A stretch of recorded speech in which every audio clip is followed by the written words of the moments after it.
Hey, what's up, guys? I'm Matt. The channel is Dollar Box Bangers. Today, I want to talk about some of the mistakes that I've made and lessons that I've learned as I've started collecting again. So, a little story. I was like a lot of you. I collected as a kid. Up until I was about 12 years old. That would have been, mid 90s. Then kind of grew out of it, and then during the pandemic, when I heard people talking about sports cards again, it piqued my interest. Being in my mid 30s now with a little money to spend and a lot of free time, I kind of got back into it. That was around March of 2021.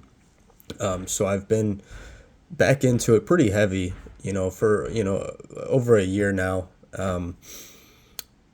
But looking back, the other day I was thinking about some of the mistakes that I've made, some of the purchases that I've made that were just complete busts or purchases that I wouldn't make again. And I wanted to go over some of those today, and hopefully keep you guys from doing the same thing if you're new to collecting. Also, maybe you could tell me about some of the mistakes you've made. But I just think it's kind of interesting looking back over the course of the last year and seeing some of the things that I've bought and how those purchases have turned out. And this video, I'm focusing on some of the not so good ones. So the first thing I want to show you is basically what I'm doing is this is my eBay purchase history. So right here, I bought a 7 card lot of Anthony Volpe first Bowman Chromes. I paid $85 for those at the time. That was in September of last year. I did not do my due diligence. I did not look at these cards properly, and it burned me. So I want to show you these. I don't know how well you'll be able to see them, but pretty much all of them are off center. This one is off center, top to bottom, left to right, left to right, left to right. That one's way heavy on the left, and top to bottom is bad. Off center, left to right, top to bottom's not terrible. That one's, probably a little heavy on the right. Top to bottom looks pretty crappy too. So, the point is, none of these would grade well. And I paid, at 7. I mean, you're talking almost, $12 a card basically, when you factor in tax and everything. So not a great buy. I wish I would have taken my time to really look at these. I I wasn't big into grading at the time. I wouldn't say that I didn't know what to look for. I just didn't take my time in this instance. Probably could have gotten these a lot cheaper. So just a bad purchase overall. I think right now these are like $8 to $10. So not only am I in the red on these overall, they wouldn't grade well, which was kind of the point. At the time Anthony Volpe was very hot, so another mistake there, buying when somebody's extremely popular. So a couple different mistakes were made in this purchase. So one that I definitely wish that I could take back and do again. All right, so the next one. So I want to show you these. So when I first started collecting, I didn't know what I wanted to do.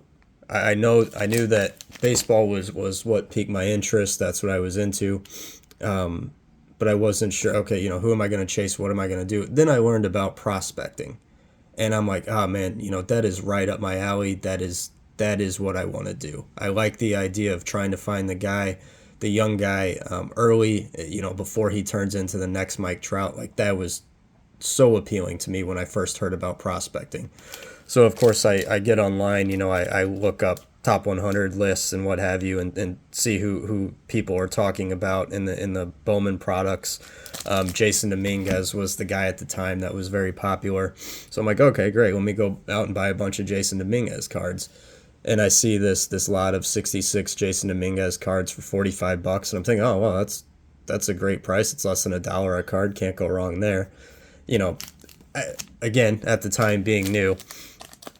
Okay, so these are paper cards. So there's strike number one. They're not firsts, which is strike number two. You know, just I didn't know that those types of things were important at the time. So it was, you know, I don't even know if these are sellable. You know, are they a quarter a piece? Are they 50 cents a piece? I don't know. But sure would like to have that $45 back. And I'm in the same boat here, a couple more. So you can see this, I don't know if you can see this one up here, the Sixto, and then below it, Marco Luciano. But again, you know, same deal with Sixto. The only extra screw up with this one was that he's a pitcher. And I didn't realize that pitchers just don't get a lot of love in the hobby at the time.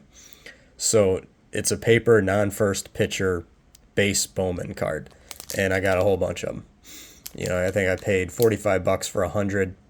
Just, again, didn't know any better at the time. Got excited. Made a bad buy. So here's the second stack of those. Then Luciano, same deal. It looks like I paid $15 for a lot of 30 cards. So I paid 50 cents a piece for these.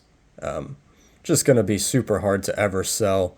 We'll probably never sell them for any type of profit. And again, you know, a non-first Bowman paper, just a purchase I wish I could have back. All right, and the last one that I want to talk about today are these two. So a little story goes along with this one. So I bought these in August. So I remember I'm sitting outside in the yard, sitting around the fire pit, drinking a few beers, and I decided that I wanted to buy a big card. I didn't have a big card in my collection at the time because I had only been collecting for like 6 months, basically just buying cheap hobby boxes and low-end stuff on eBay.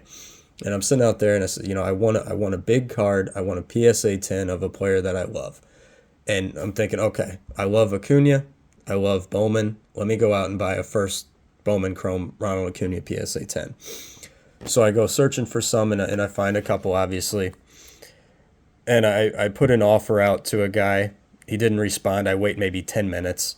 I put another offer to someone else.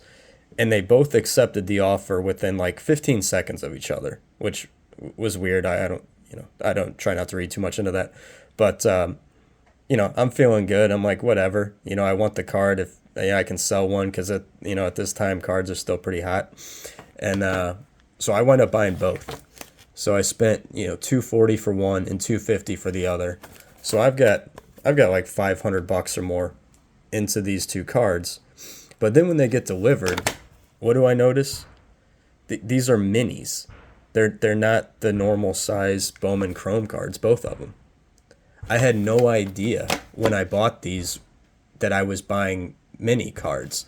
And to be fair, they do both have the word mini in the description, so I totally screwed that up. So here I am with cards that I didn't think that I was buying or didn't intend to buy, really. I thought I was buying the normal size cards.